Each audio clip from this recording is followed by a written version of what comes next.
तर मित्रांनो आपण आज आग्रावर आणि आग्रावर कोलिम पकडायला आलेलो आहे. तुम्ही कोलिमसाठी भरपूर कमेंट केलेलं मला मित्रांनो.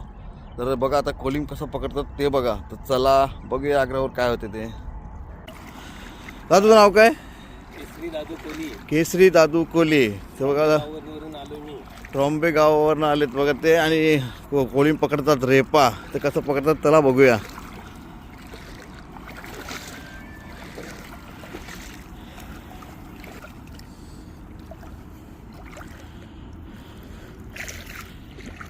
पाहिजे असेल तर आम्हाला आमच्याशी कॉन्टॅक्ट करा. माझा मोबाईल नंबर आहे 9892810897 ट्रॉम्बे कोलीवाडा.